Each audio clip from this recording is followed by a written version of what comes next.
Dear listeners, we often face specific scenarios where we know what is right, but we cannot bring ourselves to do it.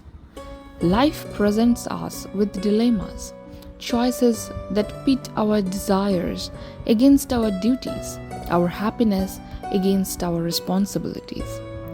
We often face dilemmas due to family members, inner conflicts, and multiple other reasons. Last night, one of my friends was extremely distressed. She wants to pursue her career as an athlete, but her family wants her to do a typical job to support her family. She pursued a general career as an engineer for 3 years, and often every night she cried and wondered what exactly she should do with her life as she is not happy. Should she support her family or herself and fulfill her dream?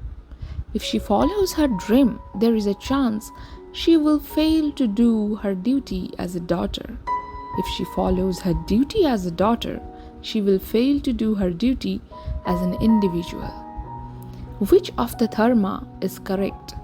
Dharma of the daughter or dharma as an individual? In Indian culture, it is believed that all the answers to life's questions are found in the epic Mahabharat, which is also a philosophical text.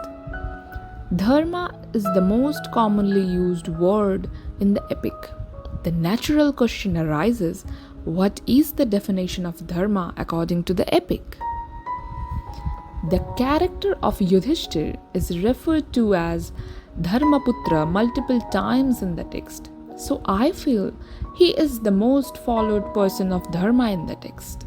Because of that, he is even rewarded with entering the Swarg as a living person, not as a dead person like others. However, we also know that he is punished for lying to his guru Dronacharya on the battlefield of Kurukshetra, the Ashwatthama Hatha Iti Gaja episode. We all know that.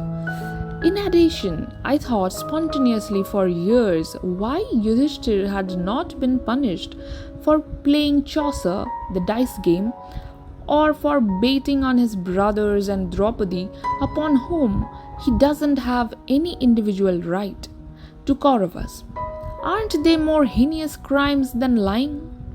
With all this, I started analyzing Yudhishthir's character, and I observed that he had always done what was right at the moment.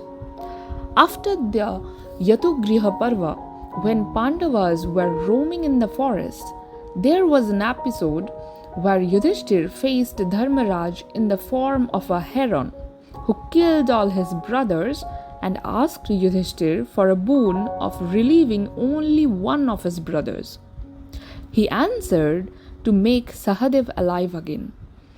In return, Dharmaraj asked, why Sahadev, not Arjun or Bhim, who can be an aid for his rightful claim to the throne? Yudhishthir replied, it was because Sahadev was the most knowledgeable of all, and nothing in life can replace knowledge. Sahadev is also a reminder of his dead mother Madri. He also reveals that he is aware that the heron is not just a simple heron, but someone from the ecclesiastical realm to test his decision-making capability. The last part of Yudhishthir's answer is crucial in understanding the concept of dharma. He said he was aware of the heron's real identity. Hence, he knew that to pass the exam, he needed to give a satisfactory answer to the heron. And even if he wanted to say make Arjun or Bhim alive, he would not confront that because his ultimate goal is to satisfy the heron. So he would make all of them alive. So Sahadev is the rightful answer to satisfy Heron and make all of them alive to get additional boons, in which he succeeds ultimately. The taste is a decision-making taste beyond attachment and desires. So is the definition of dharma. Dharma is also referred to as Nyaya Dharma. What is Nyaya? What is right? What is wrong? And who on this planet can state clearly that this is the right, this is the wrong? Nobody. Nobody can differentiate because the perspective of truth or right changes with the situation. As in the case of my friend mentioned earlier, she will be doing her rightful duty as a daughter by continuing the job. Then also someday her parents will pass away or be dissatisfied by her behaviors, leaving her behind alive yet vacant in mind. If she pursues her career as an athlete and something happens to her parent, even if she succeeds in her career, she will blame herself for failing in the dharma of a rightful daughter. As Shakespeare said, to do or not to do, that is the question. In the above few sentences, have you noticed how often the future tense verb will is used? Multiple times, isn't it? All the possibilities mentioned above can happen in the future only.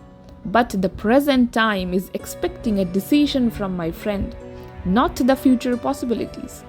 Do you think Yudhisthir has this future tense verb will in his mind this many times while making decisions? If yes, then in Swarg Arohan Parva, why didn't he even turn back when Draupadi and his other brothers were dying one by one?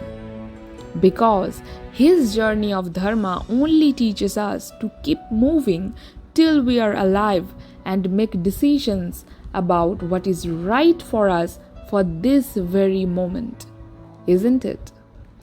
Dharma is the path we choose to walk in the present moment. It's about doing what feels right, not because it's easy or guarantees happiness, but because it aligns with our inner truth in that instant. Think and let me know.